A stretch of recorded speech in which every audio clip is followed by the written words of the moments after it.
Hey guys, Tyson Popplestone here from relaxrunning.com. Welcome back to another episode of the Relax Running Podcast. Super excited today. We've got another great athlete on the show for you. One of the best 5K men going around at the moment, especially here in Australia. His name is Sam McEntee. He's a 13-17 man over 5K. He is a 2016 Rio Olympian. He's a Doha World Championship athlete. He's a super talent on the world of athletics. So we've been trying to line this chat up for a couple of weeks, couple of months, actually. I think it might have been. It went back a little while. I lost track of time. But it was great to finally sit down with him. Really enjoyed this guy. We had a really good chat about so many different aspects of being a distance runner. And what I love about this show, it's an excuse just to pick the brains of so many athletes doing the same kind of thing, but each athlete has a different way that they go about it. So there's some bonus content that I did with Sam as well. For those of you who have been listening to the podcast the last few weeks, you would know that the Relax Running membership has a heap of features on there, but one of the big ones is an elite video library. So at the end of each podcast, I'll sit down and ask member questions to the athlete that's on the show. So this week I sat down, got the camera out and recorded some bonus material with Sam. So you can access that. It's only $5 a month at the moment because it's so new.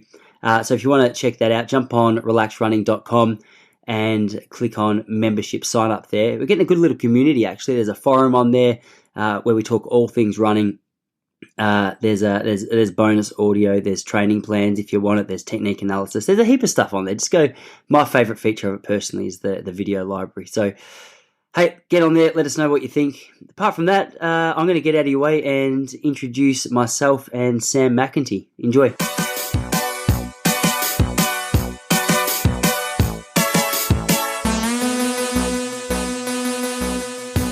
Yeah, have you heard of the podcast Anjuna Deep Edition?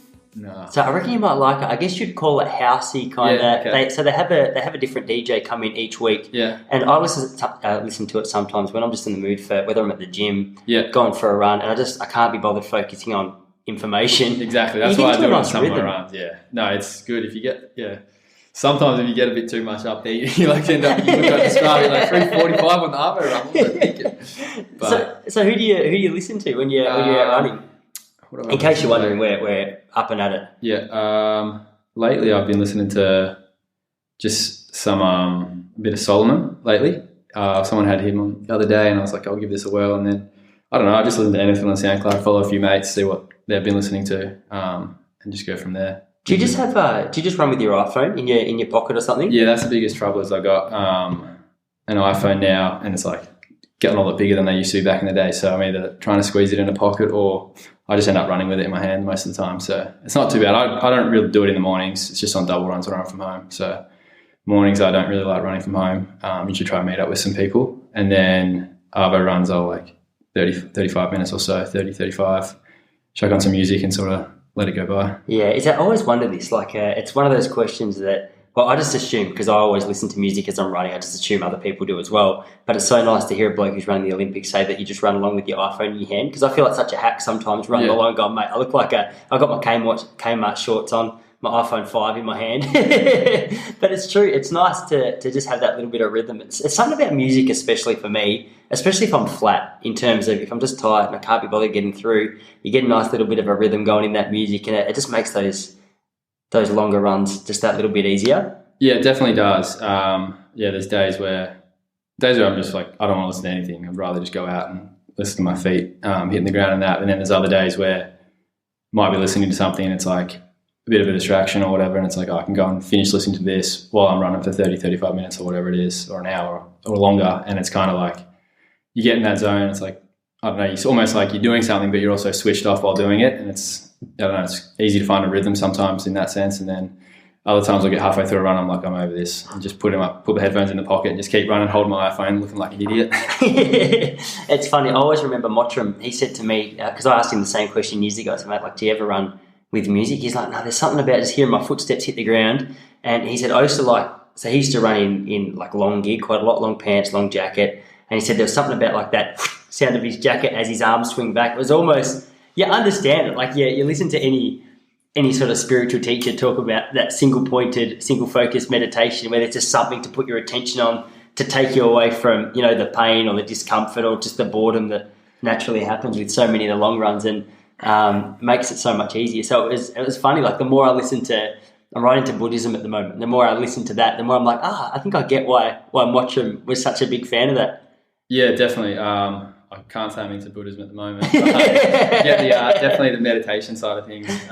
Doing a bit of that lately in the last 6 to 8 months. It's probably been one of the biggest things I've changed sort of since we've been back. And definitely that, I guess they like to call it the mindfulness of it all, and just sort of being aware of your surroundings and sort of the way your body's feeling, like just the breath going through your lungs and that, or like through your chest and feeling that. And I guess focusing on like something so small and like that's almost like a subconscious act. When you really focus in on it, it's kind of a lot different than talking or just being on a run with other people. But at the same time, it's good to have a balance of both, I guess. Yeah. What got you into the meditation? I was just going through some stuff, and ended up started speaking to someone, and then they sort of put me onto that.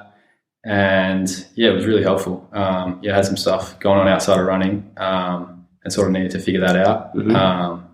And this whole meditation was one of the steps to sort of go through that. And I guess it's been a bit of a staple for the last probably 5 or 6 months. Try to do it most days. There's days where I miss it, or like you can't find that 5 or 10 minutes, but it's a bit of an excuse when you say you can't find 5 or 10 minutes or something like that. But I don't think I've ever done it and sort of walked away and been like, that was a waste of time. Uh-huh. Like you always sort of get up feeling a lot better for it. Yeah. So what are you using? Is it an app, or are you on YouTube? I've got a few recordings actually by someone, and it's just all pretty simple stuff. But it started out pretty basic, where you're just sort of focusing on your breathing, the body and the surroundings, and just sort of switching off and sort of letting your head go somewhere else. I mean, I've used Headspace and a couple of those other apps in the past, but they're really sort of specific. It's sort of like a course almost, where sometimes feel like a bit of a chore going through and seeing, this is day 1, day 2, day 3, whereas I've got a couple now, one sort of like focusing on, yourself and other people and like relationships and stuff, and then another one that's just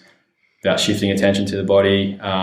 And so, different days I feel like listening to different things or focusing on different things, so sort of go from there and make my mind up. There's about 5 or 6 I listen to, so. It's interesting, man. Like I do a little bit of work in schools, and when I'm there's such a massive problem with it's not even just in schools, like anxiety, just a feeling of overwhelmed, and things like depression are so common for a variety of reasons. But one of the things that I find so interesting is like obesity is a massive problem as well. And I think when it comes to your physical body, so many of us understand that, okay, if you want to be fit, well, eat a good diet with like a lot of natural foods, like a wide range of nutrients, exercise regularly. And it's quite a standard, simple approach that you can actually, once you implement that, chances are your fitness is going to improve, and just your general wellness and health is going to improve. And I think the thing with meditation, or the thing with so many people, is it's like we don't have a roadmap anymore for dealing with the mental struggles. No. So I think a lot of us sort of wander around a little bit mentally fat without any structure in place. And when I say I've been interested in Buddhism, like meditation is one thing they've obviously nailed for thousands of years. And just to hear, I know you're a Perth boy originally. I listened to a bloke from the Buddhist Society of WA, and he's probably 65, and he just speaks with such simplicity. But the way that he speaks, you can tell that it's sort of learnt through hard practice. But I think the Headspace app as well, it's like a gym membership for your mind. It's such a good description. Like when you can just constantly implement that like a training program. I've noticed in myself and a lot of people that I speak to, it just seems to have massive benefits on your mind in that moment, but also throughout the rest of your day. Yeah, it's such a simple thing too. And like, I guess you don't have to go anywhere. You can be in your bed, in your room, or anywhere, like sitting in a car. And it's 5 or 10 minutes. And I think at first it's sort of, you're a bit hesitant. You think, what's this going to do? Like just, I guess, meditating for 5 or 10 minutes, but then you almost feel like some physical differences afterwards. Whereas you sort of think, I should go to the gym, or I should go for a run. That's going to make a difference to me. And like in the end, you might feel better for it if you spend 10 minutes sort of just drifting off and thinking in your own thoughts and sort of letting things happen, as opposed to like going out for a 30-minute run. And especially just being a runner too, it's like a lot of people say exercise is so good for you, and it is, and I totally agree. But you sort of sometimes hit those points, and I know I have in the past, where my job, or like what I'm trying to do is exercise, like be really good at exercising, or be a really good runner. And it's like we all have our own problems, but when things aren't going with running, it's like, what am I supposed to do now that I the problem sort of is run. Like that might have been some part of the problem, and it's like I don't want to go for a run. So how am I going to get a benefit of sort of switching off and just having something else? So that's, I guess, where it came in for me, especially. That was good where, for some people who might not run or exercise very often, that 20 or 30 minutes is really good for them. But for someone that's trying to run or is running 150, 160 Ks a week, it's a bit different. It's easy to make it a chore. Yeah, man, it's really interesting. Like a few times in the podcast, I've just drawn the comparison to, so when I was a competitive runner, totally understand where you're coming from. Then I got into comedy at the start of last year, and man, it's amazing how many crossovers there are between like an elite level runner and people trying to make it in the comedy scene. Like there's blokes out there doing 10 comedy gigs a week, and they explain the struggle with stand-up comedy similar to what you just explained. The struggle with being an elite runner is when that's all you've got in your life and you're trying to make that work and you're getting up and just getting no laughs and bombing session after session. It can be a pretty painful process. But it's been really interesting just to see how I guess, like, even from a personal perspective, my running outlet has become my comedy. But after a couple of bad gigs, you're like, mate, I can see how you can get a little bit caught up on that. But I guess that wouldn't be such a problem for you at the moment because you hit some bloody nice form over the last couple of months. We were saying before we started that it's sort of nice that when did we start trying to get this podcast? Sort of mid to late November, I think. Yeah, I got a message from you, and I was up in Falls Creek at the time, so I said, I'll be back in a couple of weeks, but then I'll have Zatopek and Christmas. So we sort of ran into a few hurdles there. Then I was back in Falls Creek for a bit in January before we came back, and then it was kind of like, I've got a race, a few uni things coming up, so we just kept putting it off. But then it was like, something more to talk about in the next couple of weeks, so just kept adding a few little things. Yeah, I was doing my best not to turn into that creepy bloke who just keeps knocking at your door going, mate, are we still going to do the podcast? That was good. Until we ran into each other on that Sunday run, we didn't realise who each other were. It was so awkward because actually as we started running, I was like, I'm pretty sure that's Sam. And I was like, crap, now I feel embarrassed because I've sent him 100 text messages. Now I have to introduce myself and put a face to the name. So I'm glad I didn't scare you off and we've finally been able to lock this one down. But mate, the last couple of months have been really nice. Like, obviously you've just, we'll cover the Vic 5K champs in a sec. I want to talk to you about that because I had a couple of messages from blokes who were pretty impressed with your efforts over the 5K. But even to rewind the clock a little bit, what came first, Zatopek 10 or Steigen?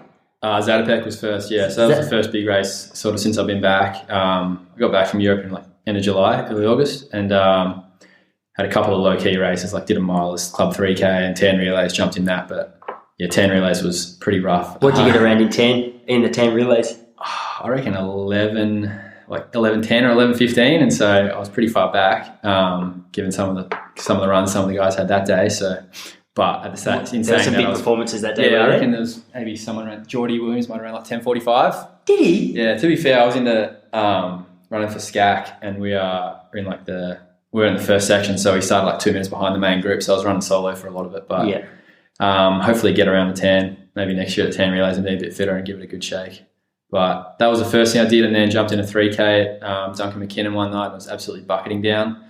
Got a win there, and I was sort of like, sort of remembering how to sort of race again because it had been sort of 3 or 4 months and probably even longer since I'd actually wanted to show up to a race and sort of be there and really be into it. And then, coming off Falls, I had a good stint up there in November with Luke and a few others, and jumped my first 10K at Zatopek. Australian record up front from Stewie and then Pat, and that was a different race, but I just sort of dialed in and sat on a few of the boys like Dave McNeil and Ben St. Lawrence, who are both like low to mid 27:30, mid 27:40 guys. Benny was the ex-Australian record holder, and then Jack Bruce. So there was a good little pack of us and a few others, and the laps went by a lot faster than I thought they would, and I guess I was in a bit of a good flow, kind of just going along. There's a lot of people cheering, keeping me distracted, and it was a good race. Probably the first real 10K I've done on the track ever. Ran a few 10K cross-country races in college, and I don't think I've ever run one on the roads, but I sort of enjoyed it. It was like that pace where it wasn't super quick, but it wasn't slow, and you're sort of just floating along. And I guess the hardest thing was knowing when I was supposed to start hurt. Like, it was obviously getting uncomfortable in that, but didn't know when I could make a move and sort of not blow it. Like, in a 1500, if you got 400 or 500 out, you've got to time it pretty well, and it's like a pretty precise thing. Whereas I guess as the distance goes up, it's a bit more of an art than it is a science. Yeah.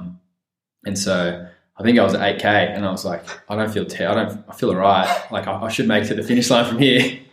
And then I sort of I was a bit hesitant to make a move on some of the guys when they went for that sort of third or fourth place, and then I sort of came home strong. But it was a good run. I was really happy with it. I sort of went into it hoping I could run under 28:30, and my coach Liz said, I think you can run 28:20. So I think 28:17 was my time. And so it was a good run, but still reckon I can go a bit quicker if I get in the right race. But it's obviously pretty hard to find a good 10K these days on the track, especially unless you're sort of overseas, and there's probably only 1 or 2 a year. So I'm not sure I'll get around to another one this year. I might if I'm right place, right time, but it's sort of not on the cards at the moment. Yeah, mate, you got a sub 28 in you. I was standing about 80 metres away probably 60 metres away from the finish line. And I remember seeing you run past, and I was thinking, holy crap. Like, you know when you can see someone and Stewie was the same story. Like, I know he closed in 54 or something ridiculous. And but I remember seeing you come past, and you still had some spring in your step, and it looked like you ran a race where it was a very smart race, and to be able to finish in 2017 is a huge run. But the speed that you finished in, it wasn't like you were just hanging on. It looked like if you had just held back for a couple more laps, you probably could have run 12K at that pace. It just it sort of struck me. The bloke I was standing with, we call him the Guru, the co-host on this show. Sometimes we were both impressed. But you and Bruce were having a bit of a battle, weren't you? Bruce, Dave McNeil was up. He led a lot of it for our pack, and then Bruce and Dave sort of took off. Benny and I sort of stayed behind Benny St. Lawrence for a bit longer than I probably should have, and then I got around him maybe 300 to go, and we were sort of trying to hunt down Dave, but Dave was trying to hunt Bruce. So there was a few big moves going on that last 200 or 300. But yeah, like you said, that I sort of walked away thinking, obviously I wasn't going to be able to keep running after running that last lap, but if we just sort of had kept hitting those 67, 68s, it felt like it definitely could have gone a bit longer. Like it wasn't sort of waiting for the finish line. It was more just sort of, waiting and following the moves and sort of knowing where I was in the race. So it was definitely, I wouldn't say I felt lost in the race, but it's hard to have a race plan when you've never run that sort of distance before. But it set me up well, and I left me pretty hungry. I walked away thinking, what would happen if I sort of went a bit earlier, or sort of we went a bit faster, like we went out on a bit quicker pace, like that 28-minute pace kind of thing. So yeah, it was an interesting one, and I definitely learned a lot from it. But the biggest thing I took away was, I'm fit. Like the base worked, and it's been a solid 4 months. And I knew going in I was pretty fit. I got sick maybe 2.5, 3 weeks before up in Falls. Yeah, about 2 weeks, and I was 3 or 4, didn't run for 2 days, and then was a bit iffy for a couple more, and then had a couple of good solid sessions while the rest of the time I was there. But I was sort of left thinking, this last week or two, it didn't really matter. Like the 3.5 months before is what really counted, and got me in that shape to run sort of 28:17. So it was good to be in that position for the first time in a while. Like it's been a while since I've sort of had a really consistent build up, and sort of didn't find myself rushing to get ready or rushing to get in a good workout before a race, which I probably have done too much in the past. Sort of, even if I wasn't doing it, I was sort of worrying about it. And I think that's the biggest thing I've found lately is just, I was talking to a message to a mate from the States recently, and he just said he hadn't had any really good workouts lately. And I said, no, don't worry about it. It's the consistency that counts. The super session is, it's the thing that I don't think it's that important. It's good for your confidence, and you walk away thinking, I'm ready to go. But, sometimes it's those mediocre sessions week in, week out, 3 times a week. That's what gets you really fit, especially when you're sort of running that 5K, 10K distance. If I had a really good track session one-off, it doesn't matter. Like you need sort of 6 weeks, 8 weeks, 10 weeks of really solid, consistent training. And that's what gets you fit to run those longer distances. That's a really good point, man. I ran for the first time today in about 2 weeks, a week and a half, because I just had a head cold randomly out of nowhere, and I thought, I'm not trying to be a hero. I'm just going to, just give myself plenty of time to recover.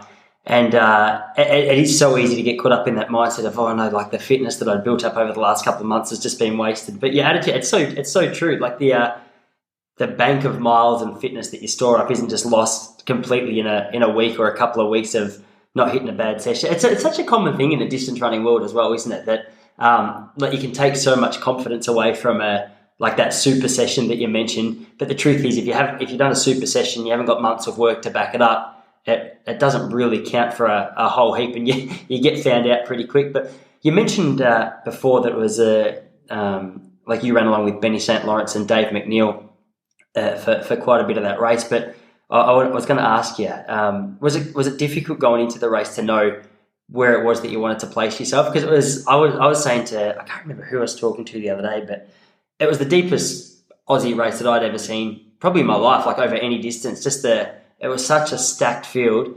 And I think to look at PBs and to look at the history of the blokes who've run around 10K, obviously look at Stewie, look at Paddy.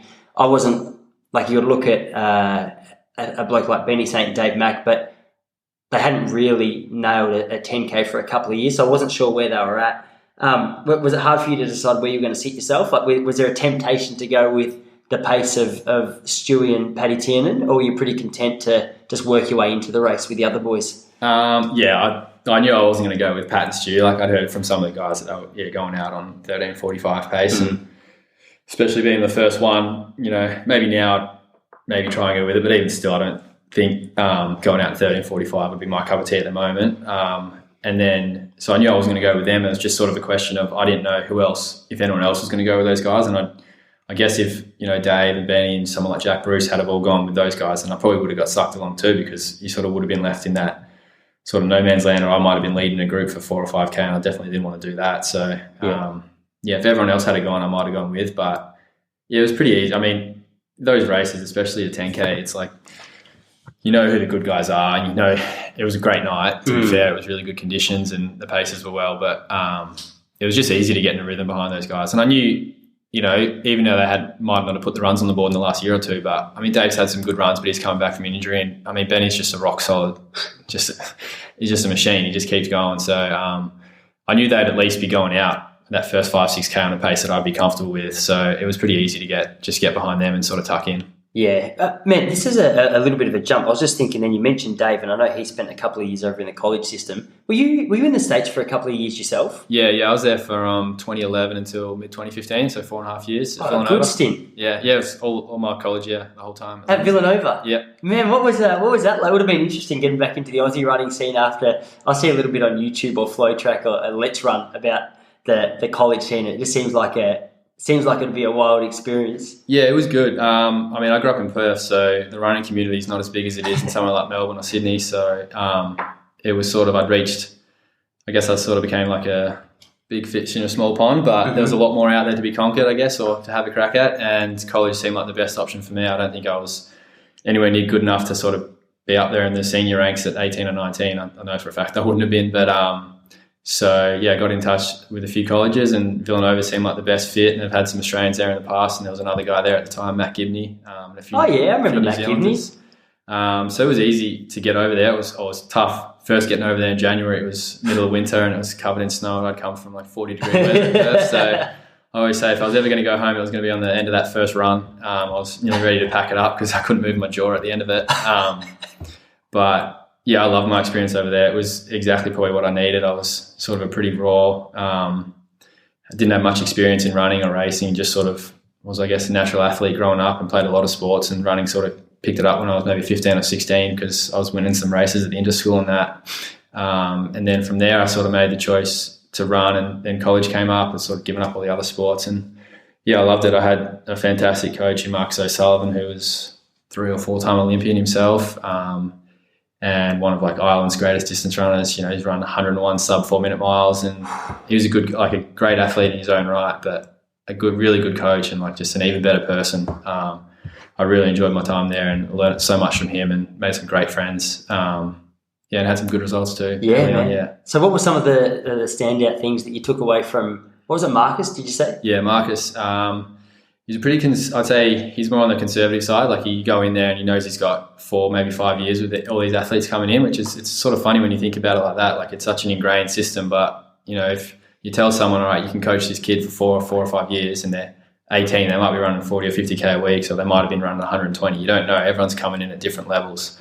But, you've got 4 to 5 years to work with these guys and develop them, and they might be done with running when they finish college. They might not want to run anymore, or you might get someone that comes in that he's a walk-on, isn't on a scholarship, but might end up running professionally at the end of the day. So it's a real mixed bag of the athletes that show up. And yeah, I'd say some of the biggest things I learned was just that model of consistency. And with his training especially, there's no shortcuts. It's just, he'll never give you doesn't like to give you too much in a session, but he knows when sort of it's time to pull the pin or push a little bit harder. And I learned so much about racing for one, and how I wanted to approach races and stuff like that. And I certainly wasn't a complete athlete when I left, and definitely struggled a bit towards the end of my time there, and was sort of, I don't know, I wasn't really enjoying running as much as I had been in the past, and that was maybe just the way I looked at it, and I was sort of focusing a lot more on the results, but wasn't really focusing on like sort of the training and everything else in between, and making sure that all those things were done properly.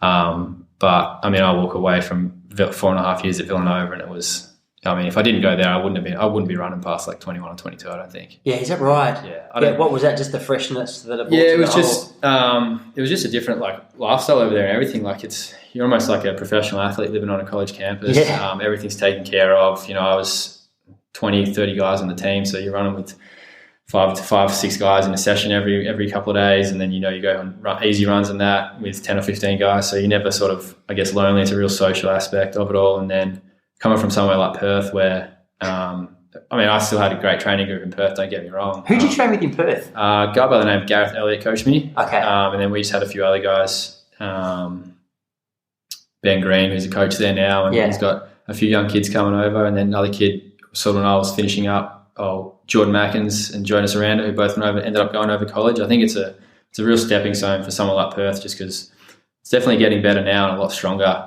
They've got some great athletes coming out, like Matt Ramson. He's from Perth, and he's obviously dominating force, but he's also sort of made that move to Melbourne in a sense that he travels and spends a lot of time of the year during with MTC. So for someone that wanted to stay in Perth, or would have been more inclined to stay in Perth and go to uni there, I just don't think I would have been able to balance, being at university and making that step from, I think I was a 347, 348, 1500 metre runner before I went over there, and I sort of left having run 336 and 754, and I hadn't done much in the 5K, but I'd won a couple of races. So yeah. And what was the, because I know I spent a few years in Perth. I was training with, do you know Margaret Saunders? Yeah. So Margaret Saunders used to coach me, and my hero from about the age of 13 to probably like 12 to 15 maybe was Ray Boyd. Yeah. Do you remember Ray Boyd? Yeah, I know the name. Like I still think see everyone him. in Perth does. Yeah, man. Like he was, he used to get coached by Mark Saunders as well for a little while at least, and he was I remember he was sort of like the running guru around there at the time. But I know what you mean about it being quite a small community. So to step from there over to Villanova to be training with 15 blokes on your easy run, how'd you cope with that? Because I know what college blood's like, and there's a little bit of confidence, a little bit of ego that probably not just college life, actually, it's all through life. But was that a problem, or is that something that the Villanova culture had managed to sort of iron out a bit? Yeah, there's a really good culture there, and I'd say Marcus and the other coaches that are there sort of know that, and make sure that they treat everyone individually, and like everyone's trying to get better, so you know that. But at the same time, it's pretty easy to get competitive. Right? And I know when, for instance, when Geordie came over, he was probably he was Villanova as well. Yeah, and so it was Pat Tiernan, so it was like you definitely get competitive with everyone, but at the same time, it was like there's a lot of relay running and distance running over there, like DMRs and 4x800 meters and stuff. So you don't get that. Someone like here or in like any of the major meets now, I guess they have world relays, but it's not the same kind of thing. But I guess and the cross-country season especially builds that real team camaraderie. So it definitely develops you as an athlete, and more so as a person too. Like you can walk away from like a conference meet and I might have had a bad run or blown up, but one of the guys might have won the race and it might be his first win or his first time winning a Big East title. So you walk away and then you think, I didn't have the best day, but my teammate's just had the best day of his running career, so he's absolutely stoked. So I'm going to be happy for him. And fortunately for us, we were able to win a few Big East titles and won some cross-country meets and stuff like that. So it was a real, I guess the team aspect is what takes away that ego or that inner competitiveness with your teammates, because that's really what you are. And I guess you see that a bit here with club running and that in the cross-country scene, but at the end of the day, running professionally, it's really hard to have that team environment. That's something I definitely missed sort of once I left college. I mean, I still had a training group, but we weren't really, you're not in races, you're not working together. At the end of the day, there's 3 spots on an Olympic team, and there's probably might have been in some of the training groups I've been in, there might have been 3 or 4 people who were gunning for the same spot. So that's a challenge, but it's not the end of the world. And it's something you work on. I think as you get older, you sort of realize that, it's good to be happy for your teammates and your friends and, anyone that's sort of having success. Otherwise, you just end up bitter and upset about things that you shouldn't be and that you can't control. So, it's good to focus on your successes and others too. It's so hard to do in the running scene though, isn't it? Because it's such an individual sport. that you see a bloke like, just use Geordie for an example because he was a Villanova boy as well, start pumping some good times. You're like, mate, I'm so glad that you're running fast today, but I know next week when I line up, I really want to kick your ass. I think the thing I like about the blokes who go to college as well is, especially from Australia, like we're such a little bubble, and running's a bubble sport in itself, really. Like it's such a niche that I think I committed so many years to it that it was my whole world. So when I got out of it and realised that there was a whole other world outside of running, it sort of blew my mind a little bit. Like it does my head in when you see a bloke, especially like on a local circuit, win a race and go around thinking they're, the king of the world when, they're just coming across as a bit of a wanker. But to get across to the States and to see the depth that there was in college and the amount of blokes who are sort of at least competitive with the times that you're running, was that humbling, or was it like a little bit of a... Yeah, it's definitely humbling in the sense that you go over there and you think, oh, there's so many guys better than me. But you sort of, I know Marcus explained this once to me, and he sort of said it was a shift from when he was at college running, and now with the internet and everything you see, and it's like there's so many more guys breaking 4 minutes or running these times each year than there might have been back in his days. Obviously, those guys probably ran a bit faster than we did in college. Like there were some really quick runs. I know the Villanova record is still 3:35 by Sidney Marie back in, I think, the 80s. And he was a super, an elite athlete. How old was he? Oh, he probably would have been in his early 20s. He was over from South Africa and came over to America. And that was like a collegiate record until maybe a year or two ago. But just with that, availability of information and videos, and it's like you might race a kid 2 weeks ago and then you see a replay of him 2 weeks later breaking 4 minutes and you think, oh, I beat that guy last week. Now I think I can go do it. Yeah. And it's it's that... with the availability of, watching races, being at meets with other people and just the depth and seeing it, it's sort of, it might scare some people a little bit. And you certainly have those times where you think, oh, everyone else is going so good, what's wrong with me? Or I'm not racing as well, or how am I going to beat this guy if he's already run 3:41 and I've only run 3:44? But at the same time, I think the depth is the biggest draw card for someone in Australia that's trying to go over or is thinking about going over to America, because as much as I would love to have that depth in Australia, it's just not here. And for someone that's in that age range of 18 to 22, it's pretty hard to make an Olympic team or make a world champs team at that age, unless you're, really early developed and have been working with some quality athletes in that period. And so, college is a great stepping stone. And I think when I went there in 2011, there was a few Aussies, and then I think in the last few years, there's so many more over there now. And it's, we might have been, when I was there, and me and Geordie ran 3:36 in the same race, and he hadn't started the college yet, but he was coming over, and that was a decent, a pretty big result for someone like us. But the best I ever finished was fourth at NCAA's indoors, and now we've had multiple people win NCAA titles. The two best distance runners in America last year were Morgan McDonald and Jess Hull, and it's that's two Australians winning the 1500 and 5K. Morgan was undefeated in the cross country season, stuff like that, and so I think. It's interesting because on the world stage we're still a bit behind America in the sense of our top results, but we're sending some good kids over to America and they're dominating the American athletes in the college system. So I think it's a reflection of what they're doing right over there, and so we need to be able to learn from that and bring it over here, and hopefully with the elite system over in Australia and Athletics Australia and I guess the AAS and all that sort of stuff can learn from what the countries like the US and the UK are doing, because I don't think there's any lack of talent in Australia. I think it's just more of a developmental thing, and figuring out what's going to work to, take someone from a pretty good runner who's run some good times and obviously has had some success, and is, you put him in a world champs final and they're gunning for a medal. And I think we're getting closer, and I think there'll be a breakthrough soon. I mean, we've got someone like Stu McSwain he's an Australian project. He's never went to college or anything like that, and it's taken time. But I think there's been a few that have probably slipped through the cracks in the past. Yeah. So what do you think would be some of the big takeaways from the American system that Australia could adopt if they were keen to? I think some of the biggest things is just the hardest thing over here is just the quality of races. And one, it's a funding thing. There's lack of money, and it's not so much coming from the Athletics Australia, and that it's just, you go to a track meet in America and might just be somewhere. I've been races down in Tennessee, and it's just a night of people running miles and they want to get a couple of people under 4 minutes, but there's $3 or $4 grand on the line for prize money. And so when's the last time you saw 3 or 4 grand for a mile race in Australia? Probably like 10 or 20 years. Well, I think you were saying before we hit record that the Vic Mile Champs is on tonight, and the winner of that takes home $500. Yeah, which is something to get excited about in Melbourne as well. Yeah, that was enough. I was thinking about doing it for $500 because the last time I did it, there was no prize money for like 1, 2, or 3. I think it was just if you broke the record.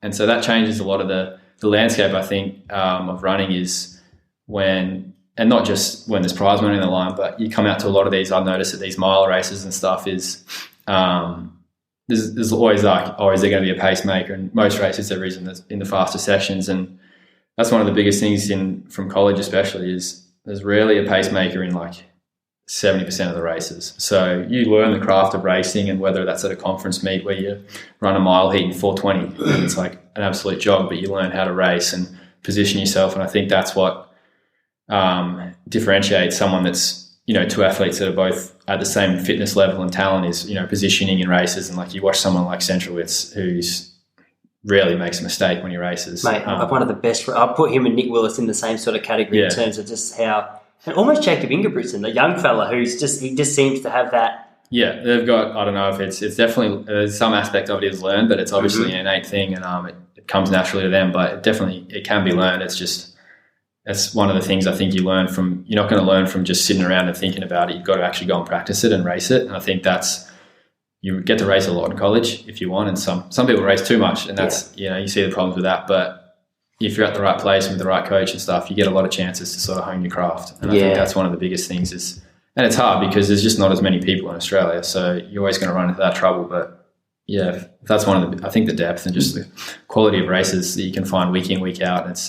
We struggle with how big Australia is. If we've got a track classic on in Perth, not everyone from Melbourne's going to want to pay to fly over there. Whereas, you know, you've got races all up and down the east coast of America. And if you're not on the east coast, you're on the west coast, and there's, you know, 5 or 6 meets on in a weekend. So it's a bit easier to travel and find a good race, whereas sometimes you have to travel a bit further in Australia, which makes it tough. Yeah, that's a good point, man. It's a good point. On the subject of finance and you know, just the prize money and the lack thereof in Australia, I notice you're not running around in any particular brand at the moment. What's the story there? Yeah, no, I'm just buying my shoes at the moment. But how is that possible? What's going on there? I don't understand that.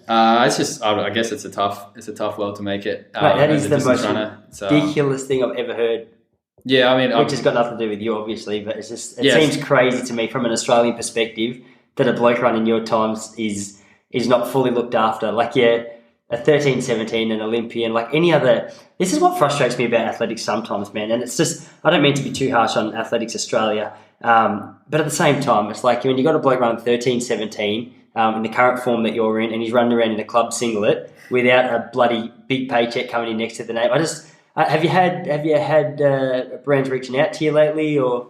Yeah, I'll hopefully trying to figure something out pretty soon. I don't want to say too much, but I've been training with Luke and Liz, so trying to figure some things out in the future. But awesome. I will say, I mean, I've run 13-17, but it's been a little bit of time since I've run that well. I'll put up a really solid time. That was sort of 2017, and 2018 I was a bit off, and then last year I sort of got injured earlier in the year, so I didn't have quite as good of the results. And it's tough, man. It's not just me. There's plenty of other people who are doing it harder than I am. So I don't know. I'd love to have a big contract in my name and getting paid a good bit of money, but at the same time, it's, you know, I just turned 28 like a couple of weeks ago, and I'm not in it. I'm not in this sport for the money like anymore. It's just, you know, it obviously helps. It makes things a hell of a lot easier when you can finance everything yourself, and it's always a challenge sort of figuring that out as a runner, and you end up sometimes maybe taking on things that you probably shouldn't, like worrying about doing races for a bit of cash when it might not be a part of the training plan. But at the same time, like, you know, foregoing that chance to make money or have a job, like have a proper job and sort of be done with running. Like, I'm at the stage now where I'm in a pretty good headspace and I'm enjoying it. Yes. And I'm pretty fit at the moment. It's obviously easy to say when things are going well, but at the same time, it's like, I just want to sort of get the best out of myself. I know sort of towards the end of last year, I was speaking to someone, and I just was probably middle of last year, I'd say, sort of figuring out if I wanted to keep doing this. And it was obviously easy being drawn in by the fact that Olympics are on this year. But at the same time, I just sort of came to the realization, like, when are you going to get that chance ever again in your life? You know, you might find something, but to physically like challenge yourself and really push yourself to sort of places you're not sure you can go. And so that was something that sort of kept me wanting to keep going. And it's been nice sort of the last few months just to sort of progress and sort of get back to that level of fitness. And I'm I'm probably someone that gets a bit hard on myself and, doesn't think I'm in as good a shape as I might be. And takes a good bit of time for me, like I said, with the consistency to sort of be like, all right, now it's coming together. So to be in that position again where I'm sort of looking forward to races and sort of trying to figure out where I can go and let one rip. It's good to be back in that sort of spot. So, I mean, the finance and the sponsorship and stuff like that, it's obviously something that I hope I can figure out pretty soon or have something on board. But at the end of the day, it's not about, I'm not too worried. If I can show up to the start line healthy and fit, I don't care if I have to pay for a few pairs of shoes. Yeah, sure. Well, that's a credit to you, but it's just, I think it's something that it stood out to me and Matty Williams, who we do the podcast with. He actually, he told me that he wanted me to ask you what was going on there, because I watched you at the Vic Champs the other day run one of the best races I've seen. Like, I know it probably wasn't the final result that you wanted, but the way you ran screamed like just the form that you're in. And I thought, mate, the fact that this bloke, who's a bloody good chance to be running around again at second Olympics, is running a club singlet, it pisses me off so much. I was looking at it going, mate, like if anyone, I know there's a lot of talk about do it for the love of the sport and stuff like that. It's easy for me to vent because I'm outside of the sport now, and you probably run more efficiently and stuff based on the fact that you don't let it stress you. But I think if I'm glad to say that I know Luke is looked after with Under Armour and stuff, and if you could get a foot in the door, they're an American-based company. Yeah. That'd be an American sponsorship if you could do something like that, which is a better deal than we offer most of the time in Australia anyways. And I think Luke Jordan Guzman just signed up with Adidas. Yeah, so he's with Adidas out in Tin Man and that. And so, I mean, that was, like you say, the American system, it's one of those things is where if you're over there and you've got a bit of pull over there, or you've got, I guess if you're a well-known athlete over there, it's going to help you. And so I think that was probably one of the best moves Jordan made, was going over there and being part of that Tin Man group. They've obviously got a bit of popularity about them, and a lot of people know them, especially that like high school, young college kind of scene, and that's great for them. They hit their market and they know what they're doing, which is good. But I think, for someone like Jordan, I've watched him come up, and he's, I think, maybe 1 or 2 years younger than me, but he's been around for a while now, and he was sort of on that domestic scene of just hunting races, racing a lot, running a lot of road races, getting the money to pay for this, to pay for that, and he probably didn't have his best results over in Europe or overseas when he needed them, because, he spent a lot of time in that build-up phase having to race a lot of those races that might not have been the best thing for him. And I think he's won a race over in America already, and then came third at Millrose in the 3K the other day. So, I mean, he's running for Malta, which is also another great opportunity for him. And I think it's not anyone in Australia's fault per se kind of thing. It's just the way the cookie crumbles, in the sense that we're a much smaller market, and it's just these businesses are massive corporations. Like, they're out to make it. They're not worried about any personal, like any one person. It's a business for them, and they've got a bottom line to fill. I guess, like I said, I try not to get too cut up about it, but at the same time, like, I'm not going to sit here and say I'm the only one. Like, there's people running faster than me that aren't sponsored, and people have done a lot better things than I have and aren't making any money out of it. So it's just, it's easy to waste too much time and energy thinking about it. But it is. At the same time, it would be nice. Also, okay, so watch this space. I will be watching this space. So you're training with Lukey Matthews. And sorry, what's his mum's name? Mel? Liz. Oh, Liz. Yeah, Liz Matthews, Mate, they're on the rise, the old Matthews group, actually. Yeah, I think what's it called? What's that vegan documentary? Oh, Game Changers. Game Changers. Morgan Mitchell. That's put you under the spotlight a little bit as well. I don't know if that's true, but I was pretty excited to see her face on the cover of that documentary. I was like, I'm pretty sure she's a Melbourne girl. Yeah, she is. Yeah, Morgan. She stepped up to the 800 last year, and she's nearly ready to go sub 2 minutes, I think, this year. And she should, say she's almost a lock to make it to Tokyo on the 800, which is pretty impressive given that she started running the event this time last year, just about. So, it's been really good. It's a pretty small group. I mean, Liz coaches a lot of younger kids that are sort of coming up, and a lot of high school athletes and stuff like that. So it's a bit of a different setup than I'm used to, but at the same time, there's enough really good quality around, enough sort of younger guys on the edge that are sort of there at training. So it's good fun. I've enjoyed it. I think I lack that sort of like consistency and just sort of having a plan. Like, a lot of last year, I was training with Luke, but Liz wasn't coaching me, and I was just sort of making it up with, like, Luke was probably having more of a say in training than Liz was for me. And we were sort of making things up at the start of the week, and like, I'll do this part of your session, then I'll do this. And as much as we probably thought it worked or it was manageable, and I had, some good sessions and that, I just lacked the consistency. So once I got back from Europe this year, Liz sort of said, hey, I think it's best if I take over. And it was pretty easy to see that was the best option. And it's been really good. She's been, I've known Liz for a long time now, just because I ran with Luke as soon as I came out of college. We were in the same team, or MTC. So, yeah, she's a good coach. And I think everyone sort of thinks, oh, it's Luke's mum's coaching him. But it's not. She's her own person, her own right. She's got a good record. I think, it's hard to compete with someone when they're like, there's only probably like 3 or 4 of us who are at that level. Like 3 of us have made an Olympics before, so she's got some good quality athletes. But it's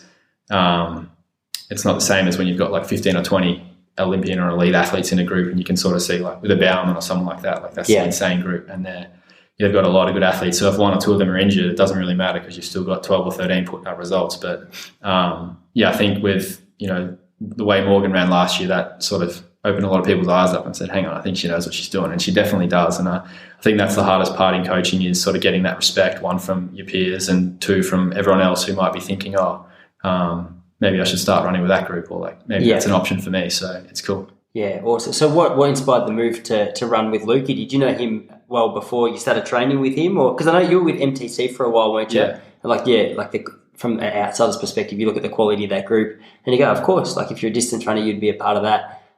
So when did you decide to move away from MTC and get involved with Liz? Yeah, so me and Luke actually left pretty similar time and sort of around World Champs in 2017.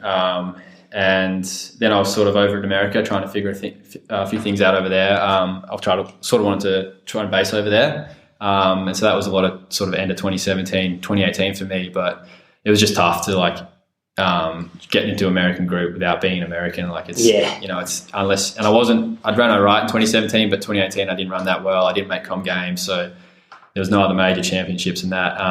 I sort of started running a few more 15s and miles as opposed to the 5K, just for a bit of fun, just because I felt like that was something I wanted to do. Yeah. And then, so after, I guess, middle of 2019, like things were going okay. And then I sort of faded out in the season, just lacked that base. Got home and sort of said, I need some structure. Like I need someone telling me what to do, and like that accountability of a coach. And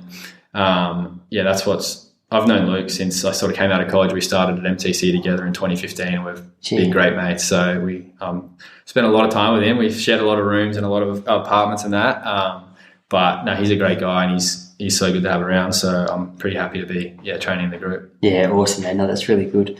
We had him on the podcast. I spoke to you before we started, but I think he was the first official guest on the Relaxed Running podcast. And mate, he's one of those blokes. He's just an enjoyable, like yourself, enjoyable bloke to have a chat with, because it's just like you just scratch the surface, and that there's a whole lot of wisdom and information that can come flooding out. And I have to get him back on actually, because it's been a little while between drinks, but there's so, mate, I didn't realise honestly until we started doing the podcast just how many Australian athletes they're really like high quality Australian athletes. I think you're episode 25, and it continually blows my mind at the level of athlete that we get on here. Like as you say, there's some serious talent. It's just about sort of harnessing it and nurturing it and sending it in the right direction. Mate, I was going to ask you a little bit. Are you working at all on the side of your running? A little bit. I try to help out my dad a bit. He's a builder, so it's do a bit of labouring for him. Oh, do you? Too, but saying that, it's pretty tough trying to fit running in when you stand on your feet all day. So how do you do that? It was interesting. I don't do too much, to be fair. I shouldn't say I'm working a heap, but every now and then I'll do a few days work just to make a bit of money here and there. But I'm not ideal. I was talking to Ben Buckingham last week, and it's a really popular episode, and I think one of the reasons was he's pretty much a full-time lawyer. I think he's working 4 days a week. Yeah. And that's just unheard of maybe not in the running scene, but I think a lot of people who aren't in the elite running scene, they're looking and thinking, oh man, is it really possible for me to be able to train to run a marathon or something? I think people like that are really inspired by a bloke like that. So just to hear about, I loved how simply he explained it. He's like, all right, when I'm in Europe, I run twice. When I'm in Australia, I run once. And it really stuck out to me. I thought, far out, if he's doing it at this level and he's eyeing off an Olympic place, there's a lot of inspiration for other people. But building would be a tough gig. I've been on my feet a couple of times in the hospitality scene back in like 2008, 2009 when I was still racing a lot. I remember there was plenty of nights where I would knock off like an 8 or 9 hour shift. But mate, I'm supposed to run an hour, but I'm just I'm dead. Yeah, the afternoon runs are tough. A couple of days, a few weeks ago, I was threshold in the morning at Princes Park and then out in around here in Hawthorne, doing some labour, and then like it was one of those. It was right in the middle of summer, so it was like 30 odd degrees or so, and I was just standing there like done like a 10K threshold, and now I'm painful, like ripping stuff up. I was like, I'm ready to pass out. Like, this is way worse than any session I've done. But in saying that, I'm lucky where I haven't done too much of that. So I mean, and it's for Dad, so he knows what I've got to train, and so he's really thoughtful, and I'm thankful for that. So if I've got races and stuff coming up, he knows I'm not going to be working, which is good. Yeah. What are you interested in doing? Like, not too soon, hopefully, but once you do get out of the sport, what did you study at Villanova? Yeah, I studied maths and economics, so that was something that interests me a bit. I was relatively good at it, so it sort of came naturally, I guess, in that sense. But I picked up in the middle of doing a Masters of Finance at the moment online, just for something, I guess, to sort of have on my back pocket, because I sort of finished college in 2015, and now it's 4.5 years since then. So didn't want to be, showing up for a job interview saying I haven't looked at a book in that long. So that's something that I've been working on the past couple of years, and it keeps me busy, especially when I'm traveling and even when I'm back home. So at least it keeps the brain ticking over in that sense that, you've got something else outside of running. Sometimes it's good, sometimes it's bad. Like sometimes I'm so overstudying and I realise that I've been doing it for a long time. And so I think, like we were just talking about bikes, I think that you sort of reach a point where in the past, being completely focused on running and that being everything in your day-to-day might have been the best thing for you. But I think I'm sort of getting to that age where I would like to have like 2 or 3 days of work a week. So, this year it's going to be sort of tough. I'll try and figure it out when I'm back from my overseas stint this year. But I mean, ideally, towards the end of this year, I'm sort of stepping up, maybe getting on the roads a little bit, which is probably a bit more conducive to being like working lifestyle when you just sort of plugging in a lot of Ks and not having to get on the track too much or travel overseas for these European track meets and stuff like that. Up towards the marathon, you think? I don't know if I can step up that quickly. But, I wouldn't mind doing a half marathon at some point in the next sort of year or so. I mean, everyone does it. At least get one in while these shoes are still legal. Ran the 10K in them, and I've started to do a few sessions in it, and I'm convinced they're really good. So, really? Man, it's so funny. So obviously I'm planning on running a couple of marathons this year. I think that could be the difference between 250 and 245 for me. But what is it about it? Like, what do you, just from a feel perspective, what is it that feels so good about it? I think, there's all the science behind it. Just for those who are new. I think the biggest thing for me is, the next percents, I bought a pair for Zatopek, and I didn't even I did a stride in them before the race, and I was like, they're pretty comfy. But I've run 3Ks or 5Ks in spikes, and my feet are cut up, and it's like you're in a race and you notice and your feet getting sore, and I don't reckon I felt anything on my feet. They were so cushioned, but I was still rolling forward and felt like I could move pretty quick in them. And I've done a few sessions in them and can dip under 60 seconds for 400 in them. So it's not like you're destined to run slow in them, or run it. You can only run at slow paces. I think the way that the shoe technology is getting these days, and it's not just Nike, I think a lot of the other brands are working on it too, is it's definitely a performance enhancer. And it's all I guess for now, I don't really know, but it's legal in that sense, but it's it's pretty cool. I mean, for me, the biggest thing was the comfort, and to know that if I'm running 10K on a track, if my feet start hurting 4K in, it's going to distract you. And so I don't think I thought about my feet once during the race. It's so strange to me because they look so chunky. Don't you think? To look at them, I thought they just look like a jogging shoe. I've never tried them on or done a stride in them or anything, so I have no idea what they feel like. But it still impresses me that to hear a bloke like you say you can cruise around sub 60 without too much drama. Yeah. I remember, this would have been when they first went for the sub 2 hour marathon. One of the guys I was training with, Coles Birmingham, he paced it and he came back from Italy and had the pair of them, the first ones ever made. And I tried them on in the house, and he's like, you can wear it. We're the same size shoe. So he was like, you can wear them for one of the sessions around Bushy Park if you want. And I was like, nah, don't worry about it. And now I'm thinking, man, I wish I had worn it that early, because I would have done way more races in them by now. So I was late coming to the party there. But yeah, it's cool. I think it's bringing, honestly, that one of the bigger things is it's bringing a lot of people are reading about it and from outside the sport and what's going on here. So, it's I guess somewhat negative that they might be getting banned or there's something fishy about them, but or that's not legal. But at the same time, it's any publicity is good publicity for this sport. It's so true, and for Nike, mate, they'd be so happy with what they've achieved the last couple of years. It's been mind blowing. I can't remember. I was at a dinner or something a couple of nights after Kipchoge got around in under 2, and one of my mates who's just overweight and has no interest in sport thought, said to me, what do you think about the the sub 2 run. I go, mate, what are you talking about? Like, how did you know about that? Yeah. So I thought, okay, if this is any representation of the general public, there's going to be a lot of attention coming into the sport. Yeah, Did you mentioned before that are you heading overseas pretty soon? Yeah, I'll go over after Nationals at the end of March, so probably around the start of April, I'll head over to Flagstaff. Oh, yeah, nice. Get a bit of altitude in before racing 5K at Stanford, yeah. And how long will you spend over in the States? Sort of not too sure yet. I'll definitely be there from, I guess, the start of April until maybe the middle of May, and then it's just sort of where do I go after that? Maybe either over to Europe or potentially back home and sort of get in some more base training. Just depends how the races go on, the results, and sort of where the season's at, but yeah, every chance it's a standard year of, over to America for like 5 or 6 weeks, 1 or 2 races, and then over to Europe for a few more races and sort of go from there. So, yeah, I'm not someone that I guess I plan things out a bit, but I'm not too worried about, 6 months from now. I sort of just look at things like when's my next block of training and what race have I got lined up, and then I'll go from there. Like every time I think about, a race 12 months from now, I just end up messing it up. So I try not to get too caught up on those things. Yeah, no, interesting, man. And you're obviously on off the 5K for Tokyo. Yeah. The 5K is probably in 2016 there was depth, but there wasn't this much depth. So it's going to be a really tough event to make. So who is that? You got you, Stu, like a Paddy Tiernan. Yeah, there's Pat Tiernan, Morgan McDonald, Dave McNeil, Jack Bruce, Matt Ramsden's throwing his hat in the ring now. He came second the other day. Stewie's a lock. He's won the race the other day. So that's one spot taken. I mean, it would have been tough for 3 people to run better than him this year anyway. Oh, mate, Morgan's fresh out of college and he's a super talented runner. I know him pretty well. And obviously I ran at college with Pat. I know how good he is. So it's going to be a really tough team to make. But I mean, I've said this in the past that like I would rather have a distance event in Australia where it's really hard to make a team, because I know 3 guys that make that team are going to be competitive. And I think I was watching Doha last year. And it was disappointing having not run well much last year and not making that team. But I went into that thinking, man, I think all 3 of these guys can make the final. And obviously only one made it, but 2 of them were pretty close to it. And it's like, if we get to a point where we can get 3 distance runners in any distance final, that's a huge win for anyone in Australia. Like whether that's me competing in it or like 3 guys I know or I'm friends with, that's a huge win. Yeah, man, that's so true. But we'll wrap it up in a couple of minutes. But I wanted to ask you, the audience would be disgusted at me if I didn't speak to you briefly about the Vic 5K champs the other day. How many 5K races have you run where you've chucked in a 59 with 5 laps to go? None.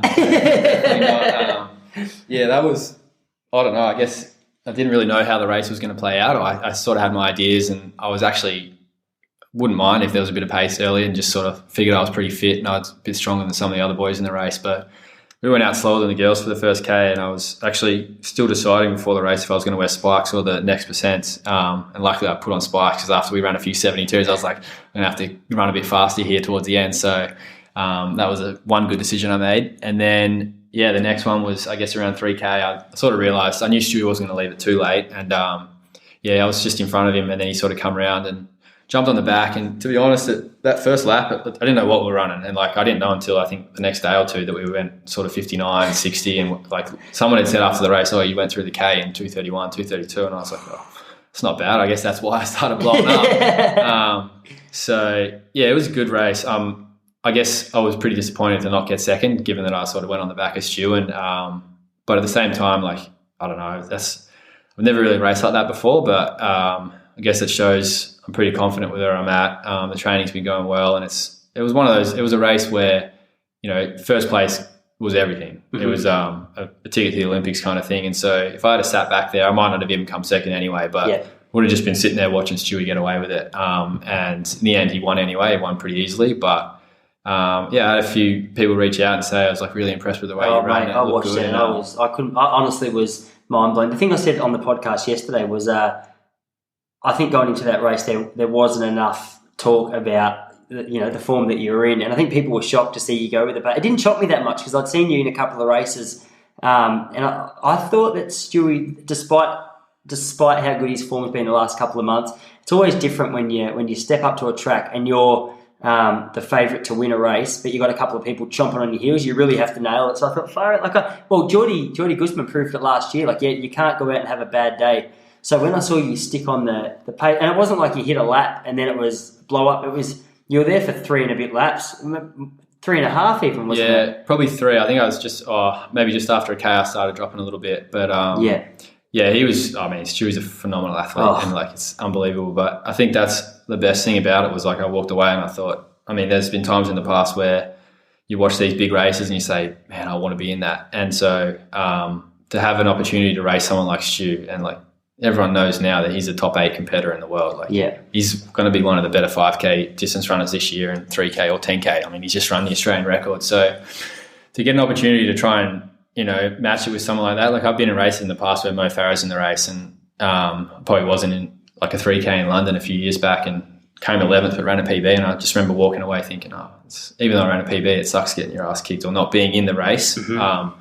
So to just, I mean, it was easy to get. I got towed around for a K and a half. He was the one that was leading it. So all credit to him. And I think he ran 5:03 or something for his last 2K. That's ridiculous, isn't probably it? One of the top 3 or 4 times in Australia. 2K. That's on the back of a 3K first. So no, it was cool. I was pretty happy with it because it's not something I've done in the past. And I'm probably going to approach more races with that mindset of just sort of giving it a real crack. And I mean, I guess if you throw enough of it at the wall, eventually something's going to stick. So, I mean, the fitness is there, and I've trained really well last week on the back of that race. And I think, as Liz said, you didn't get the result you wanted tonight, but it was a good performance, and it'll probably bring me on a lot, which I think what it will do is, one, just give me the confidence to say that, like, hey, as good as Stewie is, like, I've beaten him before, and I mean, don't know if I'll get back to beating him consistently, but you're never going to know it unless you sort of throw yourself in there. So, yeah, I'll keep giving it a crack, and hopefully run a few more quick times this year. Well, I know if I was running your shoes at the moment, I'd be going to Europe, licking my lips. But I'm excited for you, mate. Thank you so much. I'm glad we finally got a chance to